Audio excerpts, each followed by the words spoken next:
दोस्तों आज के इस वीडियो में हम लोग भाषा विज्ञान के एक बहुत ही महत्वपूर्ण टॉपिक पर चर्चा करेंगे। जी हाँ, आज मैं जिस विषय पर चर्चा करने जा रहा हूँ ये विषय आपके बीए के 4th सेमेस्टर पर संकलित है और वहाँ से लगभग 12 मार्क्स का प्रश्न पूछा जाता है और यही विषय एमए पर भी आपको मिलता है।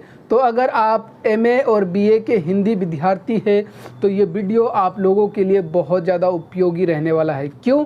क्योंकि आज हम लोग भाषा विज्ञान से पूछी जाने वाली एक बहुत ही महत्वपूर्ण प्रश्न स्वर स्वनों का वर्गीकरण को समझेंगे। जी हाँ, आज के इस वीडियो में मैं आप लोगों को बिल्कुल ऑथेंटिक वे में स्वर स्वनों का वर्गीकरण किन किन आधारों पर किया जाता है उसको समझाने वाला हूँ। वीडियो थोड़ा सा लंबा होने वाला है लेकिन वीडियो के अंत तक बने रहिए, क्योंकि भले ही वीडियो लंबा हो लेकिन जो नोट्स है वो आपके 12 मार्क्स या 15 मार्क्स के अकॉर्डिंग ही दिया गया है। कहने का तात्पर्य कि जो नोट्स है वो बिल्कुल 3-4 पृष्ठों का ही है, नोट्स बहुत अधिक लंबा नहीं है। वीडियो लंबा है इसका मतलब ये कतई नहीं है कि नोट्स लंबा है, नोट्स उतना ही है क्योंकि मैं इसको बहुत ही विस्तार से इसको एक्सप्लेन करूँगा, इसलिए वीडियो जो है थोड़ा सा लंबा होगा। लेकिन आप सभी से गुजारिश है कि केवल नोट्स को लेकर आप वीडियो को स्किप मत करिएगा, क्योंकि अगर आप केवल नोट्स को लेकर पढ़ने बैठेंगे तो आपको समझने में बहुत अधिक दिक्कतें आएंगी। इसलिए एक बारी तो कम से कम इस वीडियो को संपूर्ण रूप से समझने का प्रयास करें। बहुत ही आसान तरीके से मैं आपको स्वर स्वनों के वर्गीकरण जो है वो किन किन आधारों पर और किस किस तरह से किया गया है वो समझाने का प्रयास करूँगा।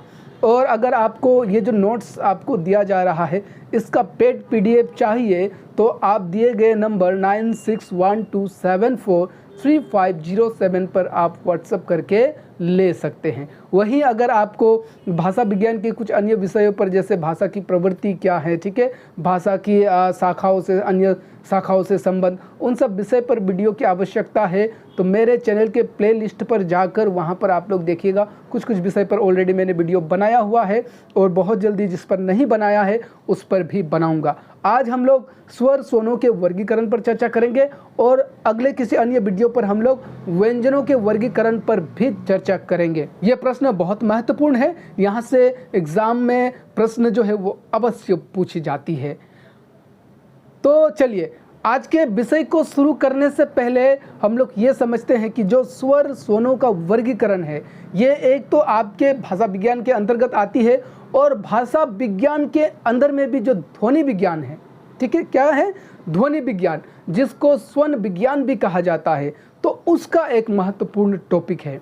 ध्वनि विज्ञान और स्वन विज्ञान क्या है इस पर भी हम लोग किसी अन्य वीडियो पर विस्तार से चर्चा करेंगे, लेकिन यहाँ पर थोड़ा सा समझिए कि इस विषय को समझने से पहले आपको ध्वनि क्या है और मानव शरीर में ध्वनि जो है वो किस तरह से उत्पन्न होती है उसको समझना थोड़ा सा जरूरी है।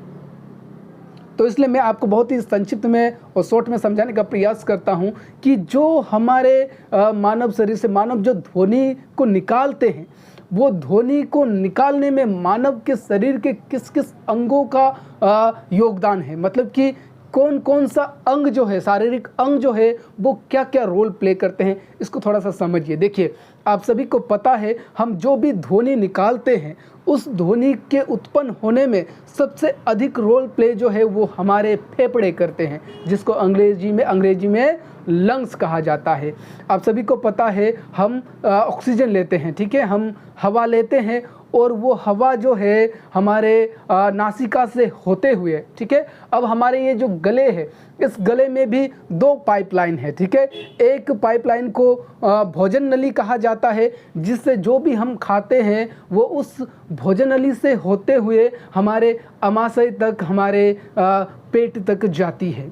वही दूसरा पाइपलाइन को हम लोग श्वास नली कहते हैं, ठीक है। तो हम जो भी हवा को इनहेल करते हैं, जो भी हवा को लेते हैं वो श्वास नली से होते हुए हमारे फेफड़ों तक जाती है और फेफड़ों को स्वच्छ करके वो वापस लौट कर आती है।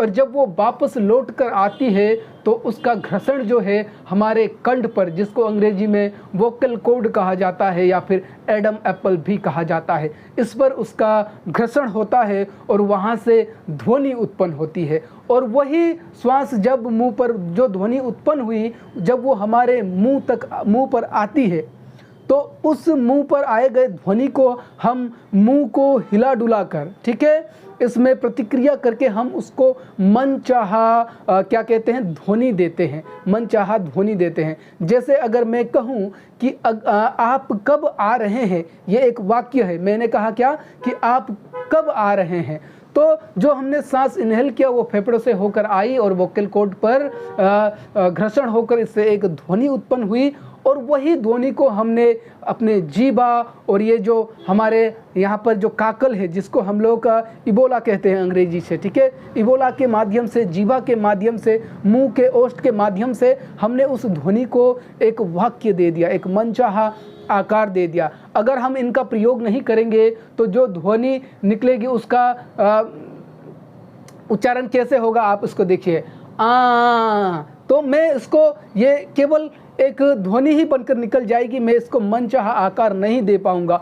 तो मनचाहा आकार देने के लिए हमारे जो होठ है, हमारा जो जीभा है, जिसे तंग कहा जाता है, और जो वो अंदर में जो एक लटका हुआ है ना, काकल जिसको कहा जाता है, कौवा भी कहा जाता है, अंग्रेजी में इबोला कहा जाता है, इबोला, हमारे मसूड़े, इन सब का, या फिर हमारे नासिका का भी बहुत बड़ा योगदान है। तो इन सब के प्रयोग से ही हम उस ध्वनि को क्या करते हैं, मनचाहा आकार देते हैं, ठीक है। और जो हमारे जो तो श्वास नली है, आपको पता है यहाँ पर एक ढक्कन की तरह एक वस्तु है जीवा के पीछे की ओर, ठीक है। तो जब भी हम कुछ खाते हैं तो उस चीज़ को, वो जो श्वास नली है उसको वो पीछे की जो वस्तु है वो ढक देती है, तो हमारा खाया हुआ चीज़ जो है वो भोजन नली से होते हुए आमाशय तक जाती है। इसलिए बड़े बुजुर्ग कहते हैं कि खाते समय बात नहीं करना चाहिए, क्योंकि जब हम बात करते हैं तो जो श्वास, जो कार्बन डाइऑक्साइड हमारे अंदर से जो फेफड़ों से निकलती है,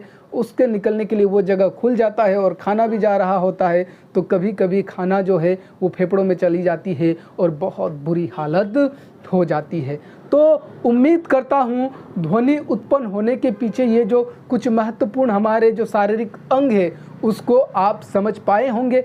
इसको समझना बहुत ज़्यादा ज़रूरी था, इसलिए मैंने आपको संक्षिप्त में समझा दिया। किसी अन्य वीडियो पर हम लोग ध्वनि या स्वन विज्ञान पर विस्तार से चर्चा करेंगे कि वास्तव में ध्वनि किस तरह से उत्पन्न होती है, इसको और विस्तार से समझेंगे। लेकिन आज स्वर स्वनों का वर्गीकरण कर रहे हैं, इसलिए यहाँ इतना भी आप समझ जाएंगे तो पर्याप्त है। यहाँ पर आप सबसे पहले एक पिक्चर देखिए, ये आपको पिक्चर दिया गया है। इस पिक्चर में जो जो अंग दिखाए गए हैं, इन अंगों का ध्वनि के उत्पन्न होने में महत्वपूर्ण योगदान है, जिस पर ऑलरेडी मैंने बता दिया कि आपके 2 फेफड़े हो गए, ठीक है, आपके श्वास नली, भोजन नली, आपका जीवा, ओष्ठ, दांत, मसूड़े, कौवा, नासिका, इन सभी चीज़ों का आपके ध्वनि उत्पन्न होने में महत्वपूर्ण रोल है, ठीक है।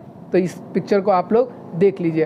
तो चलिए अब बिना किसी विलंब के आज के विषय को शुरू करते हैं। विषय को शुरू करने से पहले नमस्कार दोस्तों, दिस इज सागर विश्वकर्मा और आप सभी का मेरे way to learning SB channel में बहुत बहुत स्वागत है। तो चलिए सीधा विषय पर आते हैं। सबसे पहले आप लोग प्रस्तावना लिखेंगे। प्रस्तावना में आप लिखिए कि स्वर स्वनों का वर्गीकरण जो है वो ध्वनि विज्ञान, जिसको हम लोग स्वन विज्ञान भी कहते हैं, उसका एक महत्वपूर्ण विषय है, ठीक है, जिसमें कई आधारों पर क्या करते हैं, स्वरों का वर्गीकरण करके देखते हैं। स्वर तो आपको पता ही होगा, स्वर किसे कहा जाता है, हिंदी के वोवेल्स को कहा जाता है, ठीक है, अंग्रेजी में वोवेल्स और हिंदी में स्वर कहा जाता है। हमारे पास कितने स्वर है, कुल 11 स्वर है, ठीक है।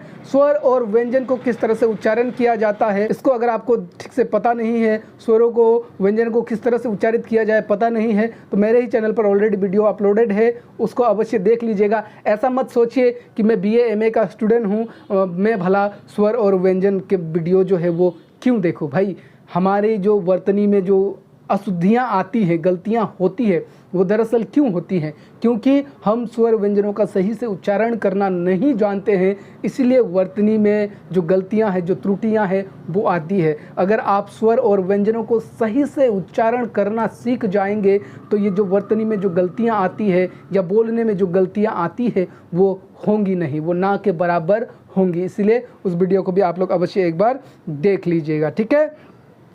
ध्वनियों का सबसे प्रचलित और प्राचीन वर्गीकरण स्वर और व्यंजन के रूप में ही मिलता है। अगर हम ध्वनियों की बात करें, ध्वनि विज्ञान की बात करें, प्राचीनतम रूप जो है, मतलब पुराना रूप जो है, वो स्वर और व्यंजनों के वर्गीकरण के आधार पर मिलती है। क्यों? क्योंकि स्वर और व्यंजन ये क्या है?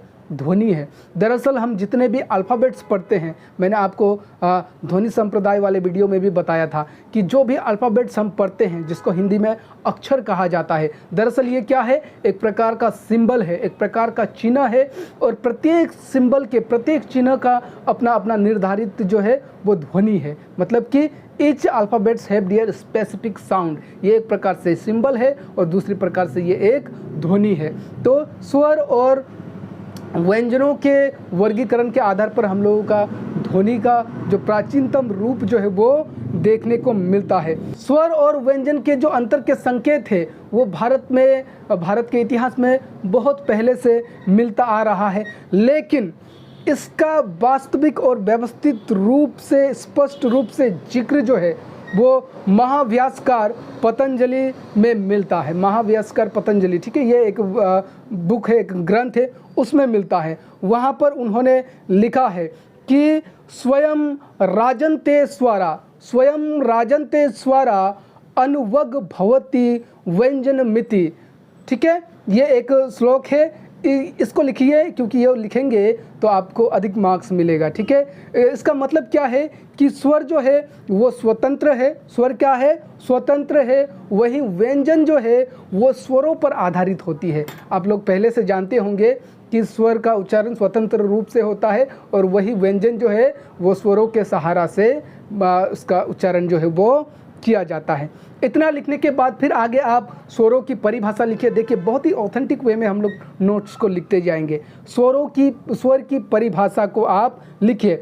भारतीय परंपरा में माना और कहा जाता है। यहाँ पर मैंने किसी विद्वान का या फिर किसी लैंग्वेज साइंटिस्ट, लैंग्वेज के, भाषा के वैज्ञानिक का नाम नहीं दिया। यहाँ मैंने क्या कहा? भारत के परंपरा, ठीक है, परंपरा में माना जाता है और कहा जाता है कि स्वर उन ध्वनियों को कहते हैं जो स्वयं उच्चारित होते हैं। स्वर किसे कहा जाता है? स्वर उन ध्वनियों को।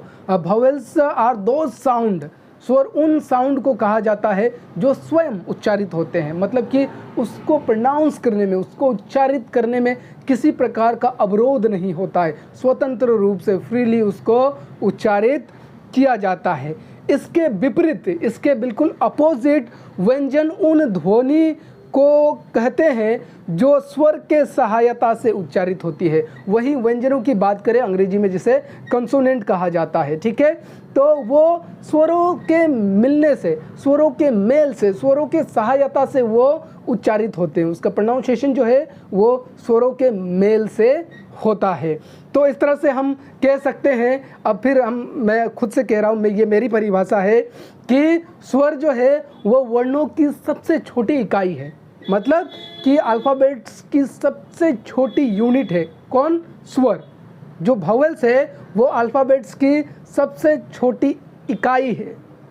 अंग्रेजी में कहे तो the vowels are supplementary sound कहा जाता है। ठीक है, सप्लीमेंट्री साउंड मतलब सहयोग करने वाले साउंड, और कंसोनेंट को मेन साउंड कहा जाता है। तो हिंदी में कहे तो स्वर जो है वो वर्णों की सबसे छोटी इकाई है, सबसे छोटी यूनिट है, जिसके और टुकड़े नहीं किए जा सकते। जैसे आपको पता होगा जो क है वो क की बनने की प्रक्रिया क्या है?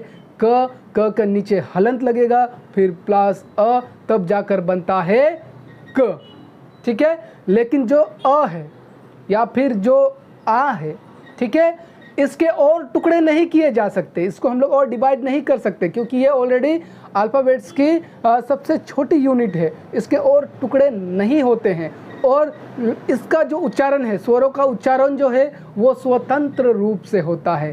कहने का मतलब कि इसको उच्चारण करते समय हम लोगों का जीवा जो है उसका टकराव कहीं भी नहीं होता है। हमारे फेफड़े से जो श्वास निकलती है वो श्वास सीधे गति से बिना किसी अवरोध के वो बाहर निकलती है, और हल्का सा जीभ को उलट पुलट कर ये स्वर की क्या है, स्वर जो है वो उच्चारित हो जाते हैं। ठीक है, तो स्वरों को उच्चारण करते समय हवा जो है वो अबाध गति से, अबाध गति मतलब बिना किसी रुकावट के, ठीक है, सीधे सीधे वो बाहर निकल जाती है, मुख विवर से बाहर निकल जाती है। तो ये परिभाषा हो गई।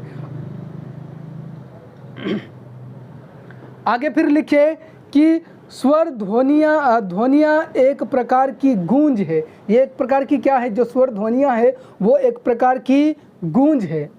मौखिक स्वरों में ये गूंज मुख विवर पर होती है। मौखिक स्वर की बात करें तो इसका ये गूंज जो है वो कहाँ गूंजती है, वो मौखिक पर, मुंह के अंदर से गूंज कर निकलती हुई है। वहीं अगर हम लोग अनुनासिक स्वरों की गूंज की बात करें, वो नासिका और मुख विवर दोनों से होते हुए वो गूंज निकलती है, वो ध्वनि जो है वो उत्पन्न होती है।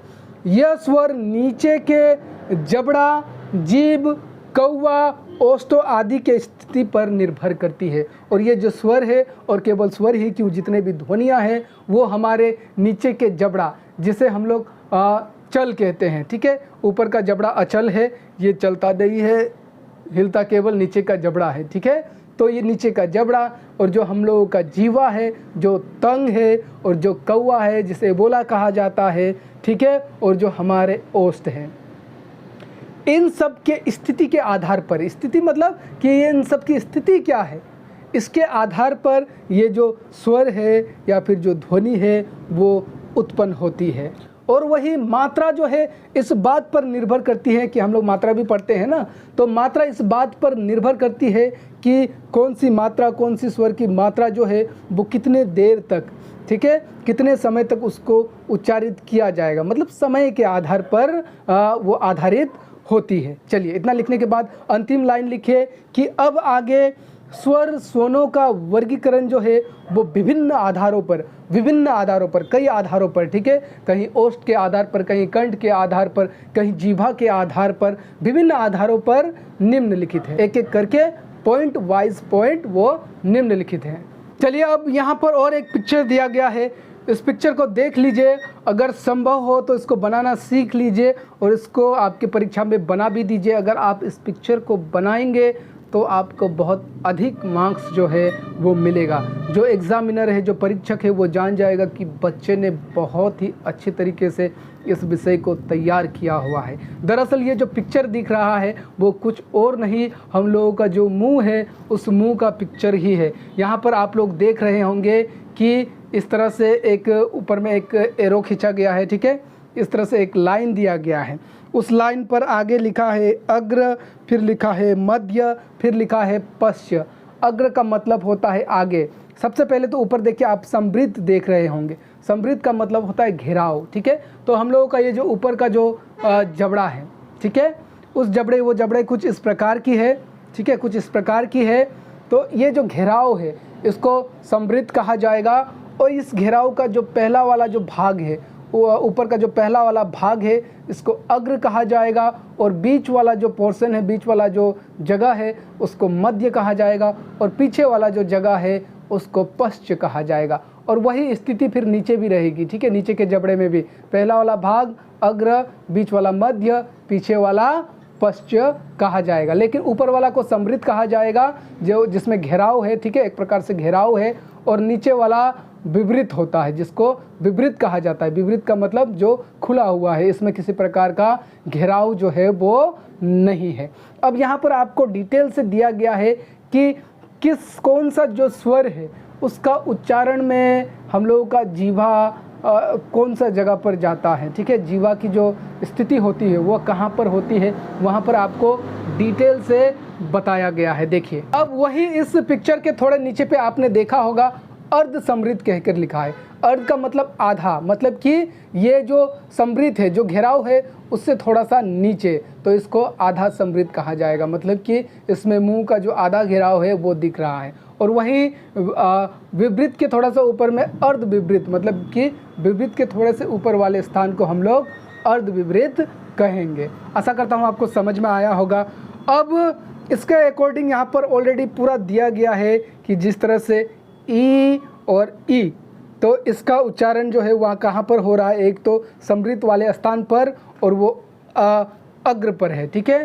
तो दूसरा आपको फिर पीछे दिया गया है कि जो ऊ है या फिर ऊ है या फिर ऊ है वो समृद्ध, मतलब उसके उच्चारण में जीवा का जो भाग रहता है, जीवा का जो अग्र भाग रहता है वो पीछे की ओर जाता है। तो यहाँ डिटेल से दिया गया है, पिक्चर को आप लोग ध्यान से देखेंगे तो समझ जाएंगे। चलिए अब और समझने के लिए पहला पॉइंट देते हैं, जीभ का भाग। अब जीभ मतलब टंग, जीभ के भाग के अनुसार हम लोग क्या देखेंगे कि जो स्वर है उसके कितने भेद है, इसको कितने वर्गों में बांटा गया है। तो किसी भी स्वरों के उच्चारण में जीभ का जो अग्रभाग होता है, अग्रभाग मतलब कि ये जो हमारा जीवा है, ये देखिए हैं, तो ये जो जीवा का जो फर्स्ट पोर्शन है इसको अग्रभाग कहा जाता है। ठीक है, तो जीवा का जो अग्रभाग होता है उसका महत्वपूर्ण कार्य होता है, महत्वपूर्ण रोल होता है। ठीक है, और जीभ के अग्रभाग के अनुसार आधार पर स्वरों के 3 भेद है। कितने भेद है? 3 भेद है। एक है अग्रस्वर, एक क्या है? अग्रस्वर, दूसरा मध्य स्वर, तीसरा पश्च स्वर। ठीक है, अब देखिए अग्रस्वर, मध्य स्वर, पश्च स्वर, ये हम लोगों का मुंह हो गया, समृद्ध वाला भाग हो गया। ठीक है, और ये हम लोगों का जीभा हो गया, मान लीजिए ये हम लोगों का जीभा हो गया। अब जब जिन स्वरों के उच्चारण में जीभा जो है वो आगे की ओर जा रही है, ठीक है, तो उसको अग्रस्वर कहा जाएगा। और जीभा जो है जिन स्वरों के उच्चारण में ठीक मध्य में, बीच में रहेगा, इसको मध्य स्वर कहेगा। और जिन स्वरों के उच्चारण में जीभा जो है पीछे की ओर रहेगा उसको हम लोग पश्च स्वर कहेंगे। लेकिन यहाँ पर एक बात ध्यान रखिए कि स्वरों के उच्चारण में जीभा का टकराव जो है वो कहीं नहीं होता है। ठीक है, भले ही जीभा का स्थिति जो जगह वो बदलते रहता है, कभी कहीं रहता है, लेकिन वो स्वतंत्र रूप से जीभा हवा पे लटक रहा होता है, उसका टकराव कहीं होता नहीं है, वो व्यंजनों में होता है। ठीक है, तो अग्र स्वर जो है वो कौन कौन से हैं? देखिए ई, बोलिए मेरे पीछे, ई बोलते समय जीभा जो है वो आगे की ओर, हाँ ठीक है, जीभा का जो अग्र भाग है वो आगे की ओर रहता है। और वही ई या फिर ए और आई, तो इसमें जीभा आगे की ओर रहता है। वहीं मध्य स्वर में आ, तो जीभा जो है वो थोड़े बीच वाले स्थान पर रहता है। और पश्च स्वर में उ, ओ, औ, ठीक है, तो इन सब में, या फिर तो इन सब में जीभा जो है वो पश्च, पीछे की ओर रहता है। चलिए ये हो गया जीभा के अग्रभाग के अनुसार। जीभा का जो पहला जो टॉप मोस्ट पार्ट है वो कहाँ रहता है उसके आधार पर, कभी वो आगे है, कभी बीच में, कभी पीछे है। अब क्या है, ये मान लीजिए कि दिखाने में तकलीफ़ हो रहा है, अगर मेरे पास कोई मुंह का स्ट्रक्चर होता तो मैं आपको बहुत अच्छे से दिखा देता। चलिए अब ये मानिए, ठीक है।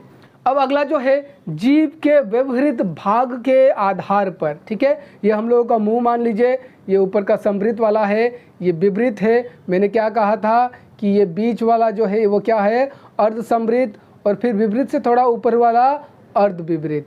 तो इसके आधार पर डेफिनेटली ऑब्वियसली बात है कि 4 स्वर हमें मिलते हैं। ठीक है, जिन स्वरों के उच्चारण में जीभा जो है वो घेराव के बिल्कुल नज़दीक चला जाता है, ठीक है, घेराव के बिल्कुल पास चला जाता है, उसको समृद्ध स्वर कहा जाता है। और आप बोल कर देख सकते हैं ई, ऊ, तो इसको उच्चारण करते समय जीभा जो है वो बिल्कुल ऊपर के एरिया के समक्ष चला जाता है, टकराता नहीं है, केवल समक्ष चला जाता है। और वहीं अर्ध समृद्ध में ए ओ, तो इसमें उसके तुलना में जीभा और थोड़ा सा नीचे आ जाता है, इसलिए इसको अर्ध समृद्ध कहा जाता है। दूसरा है विवृत स्वर नीचे, ओ बोल के देखिए, ओ, तो ओ में जीभा जो है बिल्कुल हमारे नीचे के जबड़े की ओर जाता है, ठीक है, इसीलिए खुले जगह पर जाता है, वो विवृत है। अब फिर है अर्ध विवृत, ए, औ, आ, ठीक है, तो इसमें फिर ये जो विवृत है उससे थोड़ा सा ऊपर जाता है। ठीक है, अब समझा, पहले वाले में अग्र का जीभा का जो अग्र भाग था वो बीच में रहता था, मध्य में रहता था, पीछे रहता था। अब वाला में ऊपर है, बीच में है, नीचे है, या फिर थोड़ा सा ऊपर है। तो इसके आधार पर 4 हैं। अब अगला है ओस्टो की स्थिति के आधार पर। ओस्टो का मतलब है लिप्स, हमारे जो होंठ है उसको ओस्ट कहा जाता है।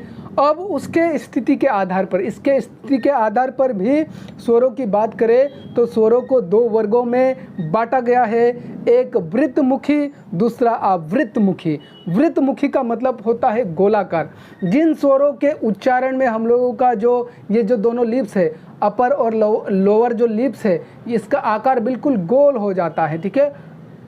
इस तरह से बिल्कुल जब गोल हो जाता है तो उसको वृत्तमुखी कहा जाता है। और जिसके उच्चारण में ये सामान्य रहता है, गोलाकार का नहीं होता है, तो उसको अवृत्तमुखी कहा जाता है, ठीक है। तो जो वृत्तमुखी है वो है ऊ, ऊ, ओ, औ, ठीक है, आ, ठीक है। इसमें क्या है, लिप्स जो है वो गोल हो गया, देखो ऊ, ऊ, ओ, औ, तो यहाँ पे गोलाकार का हो जाता है लिप्स, इसलिए इसको वृत्तमुखी कहा जाता है। वृत्तमुखी में जैसे आ, ई, ठीक है, ए, ऐ, तो इसमें नहीं हो रहा है, तो ये अवृत्तमुखी हो गया। आशा करता हूँ समझ में आया होगा। अगला देखिए, मात्रा के आधार पर। मात्रा के आधार पर से तात्पर्य है कि जो स्वरों के उच्चारण में जो समय लगता है, ठीक है, मात्रा के अनुसार उसमें जो समय लगता है उसके आधार पर। जैसे आप सभी को पता है कि स्वरों को मात्रा के आधार पर 3 भागों में बांटा जाता है, वो है ह्रस्व स्वर, दीर्घ स्वर और प्लुत स्वर, ठीक है। ये उस वाले स्वर और व्यंजन वाले वीडियो पर भी मैंने डिटेल से इसको बताया हुआ है, ठीक है। ह्रस्व स्वर का मतलब होता है जिन स्वरों का उच्चारण जो है वो कम से कम समय पे किया जाता है, उसको ह्रस्व स्वर कहा जाता है। जैसे अ, इ, उ, री, अ, इ, उ, री, ये 4 जो क्या है वो ह्रस्व स्वर है। क्यों ह्रस्व है? क्योंकि इनका उच्चारण जो है वो बहुत अधिक कम समय पे बहुत कम समय पर किया गया है, ठीक है। उच्चारण में जो समय लगता है उसके अनुसार ये ह्रस्व स्वर है। वहीं दीर्घ स्वर की बात करें तो दीर्घ स्वर उन स्वरों को कहा जाता है जिसका उच्चारण जो है वो ह्रस्व स्वर से दुगना समय में होता है। ह्रस्व स्वर से क्या? दुगना मतलब डबल।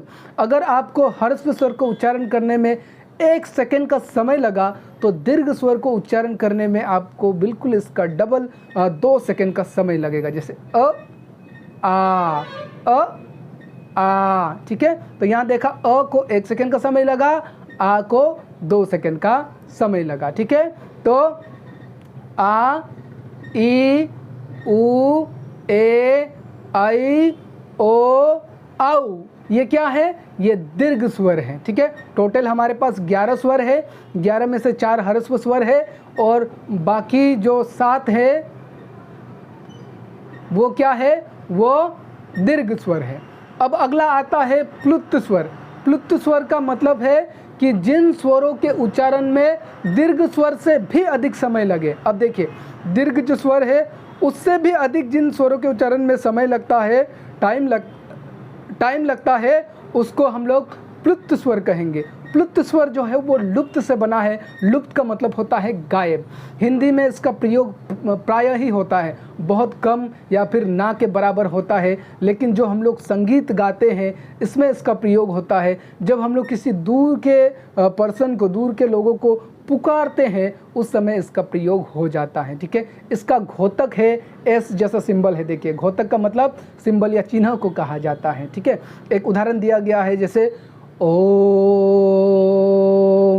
अब जब मैंने ओम कहा तो आपने देखा कि ओ के बाद में मैंने ओ को बहुत देर तक उच्चारित किया, तो यहाँ पर ये सिंबल लग गया। इसका मतलब है बहुत अधिक समय तक उच्चारित करना है, दीर्घ स्वर से भी अधिक समय तक, ठीक है। और इसका पर्टिकुलरली कोई इसका मात्रा नहीं है, तो इसमें ये जो घोतक चिन्ह दिया गया है वो लग जाता है, ठीक है। और किसी को दूर से बुलाने के लिए भी, जैसे राकेश, तो यहाँ में केस बहुत लंबा खींचा गया है, तो वहाँ पर प्लुत स्वर है, ठीक है। प्लुत स्वर लुप्त से बना है। अब अगला बिंदु दीजिए, कौवे की स्थिति के आधार पर। कौवे का मतलब वो काला वाला कौवा नहीं, कौवे का मतलब वो जो काकल, जिसको क्या इबोला कहा जाता है, जो आपके मुंह के अंदर जो एक लटका हुआ होता है ना, एक ऐसे करके इस तरह का आकार का जो काकल लटका हुआ है, उसको कौवा भी कहा जाता है, अंग्रेजी में इबोला कहा जाता है। उसके स्थिति के आधार पर भी स्वरों को दो भागों में बांटा गया है। एक है मौखिक स्वर, दूसरा है अनुनासिक स्वर। मौखिक स्वर से तात्पर्य है जिन स्वरों के उच्चारण में ये जो कौवा होता है, जो इस तरह से लटका होता है, और जिन स्वरों के उच्चारण में वो कौवा ऊपर जाता है और नाक का जो छिद्र है, मतलब नाक से जो श्वास निकलती है उसका जो छेद है, उस छेद को ढक देता है। ठीक है, उस छेद को वो कौवा जो है, वो काकल जो जाकर ढक देता है और सारी श्वास जो है, सारी ध्वनि जो है वो मुंह से होते हुए निकलती है। उस तरह के स्वर को मौखिक स्वर कहा जाता है। जैसे अ, आ, ई। हमें पता नहीं चल रहा है, लेकिन इन स्वरों को उच्चारण करते समय काकल ने नाक वाले छिद्र को जाकर ढक दिया है। अब अनुनासिक स्वर उन स्वरों को कहा जाएगा जिन स्वरों के उच्चारण करते समय वो काकल जो है वो नाक वाले छिद्र को ढकता नहीं है, अपितु बिल्कुल बीच में लटका रहता है। ठीक है, बीच में वो लटकते रहता है। तो आधी हवा जो है वो नाक से होते हुए, नाक के छिद्र से होते हुए आधी श्वास चली जाती है, आधी मुंह से होते हुए। तो दोनों तरफ से ध्वनियाँ आती है, नाक के ओर से भी और मुंह से भी। तो तब हम लोगों को खुद का आवाज़ कुछ हिमेश रेशमिया जैसा लग जाता है। ठीक है, नेजल साउंड जिसे कहा जाता है, अनुनासिक, जैसे अंग, ऊ, ठीक है, जैसे ऊ आदि। ठीक है, मतलब जो कि चंद्र बिंदु या फिर अनुस्वार वाले शब्द को प्रोनाउंस करते समय आती है। ठीक है, तो नाक पर भी अधिक बल पड़ता है और नेजल साउंड उत्पन्न होकर आता है। चलिए अगला है जीभ के चल या अचल होने के आधार पर। जीभ के चल या अचल होने के आधार पर, चल से मतलब है चलना, अचल से नहीं चलना। ठीक है, तो उसके आधार पर किन स्वरों के उच्चारण में जीभ का चलना होता है, किन स्वरों के उच्चारण में जीभ जो है वो ना चलकर एक ही जगह पर रहती है, उसके आधार पर स्वरों को दो भेदों में, दो भागों में बांटा गया है। एक है मूल स्वर, जिन स्वरों के उच्चारण में जीभ अचल रहती है उसको मूल स्वर कहते हैं। हिंदी के मानक रूप में सामान्यतः सभी स्वर ऐसे होते हैं, लेकिन हिंदी की बात करें तो सभी स्वरों में जो जीभा है वो लगभग अचल की स्थिति में रहती है। ठीक है, तो वो मूल स्वर कहे जाएंगे। दूसरा जिसमें थोड़ा सा जीभ जो है वो अलग अलग स्थिति से होकर गुजर रही होती है उसको संयुक्त स्वर कहा जाता है।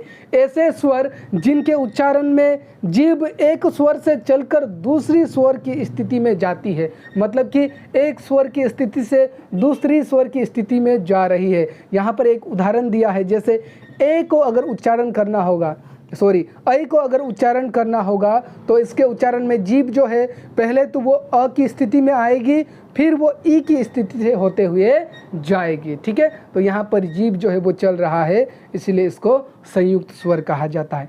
अगला, कंठ के मांसपेशियों के आधार पर, ये कंठ है और ये कंठ में जो मांसपेशियां हैं, मांसपेशियां मतलब जो मीट है, उसके मांसपेशियों के अनुसार भी स्वरों को दो भेदों में बांटा गया है। स्थिल स्वर, दूसरा आपका दृढ़ स्वर। जिन स्वरों के उच्चारण में कंठ के मांसपेशियों में इतना खिंचाव नहीं होता है, मतलब कि जिन स्वरों को उच्चारण करते समय इस मांसपेशियों में खिंचाव, तनाव नहीं होता है, उसको हम लोग स्थिल स्वर कहेंगे। जैसे आप देख सकते हैं अ उ, अ उ, अ उ, तो यहाँ पर मांसपेशियों पर इतना खिंचाव नहीं हो रहा है। वहीं दृढ़ स्वर की बात करें तो दृढ़ स्वर जो है, जिन स्वरों के उच्चारण में मांसपेशियों में खिंचाव या तनाव होता है उसको दृढ़ स्वर कहा जाता है।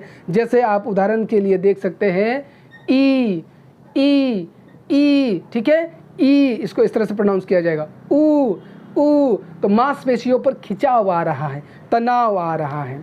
ठीक है, अगला है स्वर तंत्रियों के आधार पर। किसके आधार पर? स्वर तंत्रियों के आधार पर। स्वर तंत्रियों के आधार पर जो है भी स्वरों को दो भागों में बांटा गया है, एक घोष स्वर, दूसरा अघोष स्वर।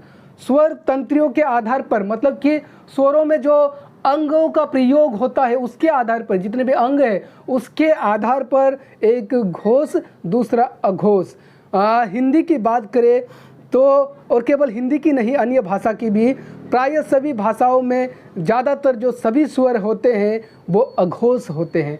अघोष से तात्पर्य है जिन स्वरों के उच्चारण में घर्षण नहीं होता है, घर्षण नहीं होता है, टकराव नहीं होता है, ठीक है, उसको घोष स्वर कहा जाता है। इन स्वरों के उच्चारण में हमारे बहुत सारे जो स्वर तंत्रिकाएं हैं वो एक दूसरे के आसपास जरूर पहुंच जाती है, अवश्य पहुंच जाती है, लेकिन उसमें घर्षण नहीं होता, उसमें टकराव नहीं होता। इसी तरह इसीलिए स्वरों को स्वतंत्र रूप से उच्चारित कहा जाता है, ठीक है, इसमें टकराव नहीं होता है। वहीं हम व्यंजन की बात करते हैं तो व्यंजन में जीभ जो है वो कहीं ना कहीं जाकर टकरा रहा होता है, लिप्स का कहीं ना कहीं मेल हो रहा होता है, ठीक है, कहीं दंतों का मेल हो रहा होता है, लेकिन स्वरों में ऐसा नहीं होता है। समक्ष अवश्य पहुंच जाते हैं लेकिन इसमें घर्षण नहीं होता है और लगभग सभी भाषाओं के स्वरों में ऐसा ही होता है। लेकिन कुछ अघोष स्वर भी है। देखिए, कुछ भाषाओं में कुछ विशेष स्थिति पर अघोष स्वरों को उच्चारित किया जाता है, ठीक है। इस अघोष स्वर को उच्चारित करते समय होता क्या है कि स्वर तंत्रिकाएं जो है उसमें आपस में घर्षण हो जाता है और वो घर्षण होकर ध्वनि जो है वो निकलती है। इसको फुसफुसाहट भी कहा जाता है। जब हम फुसफुसाते हैं, ठीक है, फुसफुस करके बात करते हैं तो उस फुसफुसाहट में ये घर्षण होती है। इसको अंग्रेजी में मर्मर वोवेल्स भी कहा जाता है। इस तरह से हमने सभी आधार पर स्वरों को विभक्त करके देख लिया। अब निष्कर्ष लिखिए, निष्कर्ष में भी लिखिए, क्योंकि शायद आप में से बहुत सारे कंफ्यूज तो नहीं हो रहे हैं कि अंग और अ को तो मैंने बताया ही नहीं। आप सभी को पता है हमारे पास वैसे आ पढ़े तो 13 है, लेकिन अंग और अ को स्वरों में नहीं गिना जाता है, इनको अयोगवा कहा जाता है। अयोगवा इसलिए कहा जाता है क्योंकि ना तो ये स्वर है और ना ही ये व्यंजन है, ठीक है, ना ये पूरी तरह से स्वर है ना ये पूरी तरह से व्यंजन है। ये दोनों जो है स्वर और व्यंजन के बीच के कड़ी है। कड़ी मतलब अंडा कड़ी, मीट कड़ी नहीं, कड़ी मतलब बीच की चीज़ है, ठीक है। तो अंग को अनुस्वार कहा जाता है, जिसको अंग्रेजी में नेजल साउंड अंग, ठीक है, नाक पर अधिक बल पड़ता है। वहीं अह को विसर्ग कहा जाता है। दोनों को एक साथ अयोगवा कहा जाता है। विसर्ग जो है जिसका प्रयोग जो है लगभग ह के बराबर होता है, जैसे प्रातः, अतः, ठीक है, उसको कहा जाता है।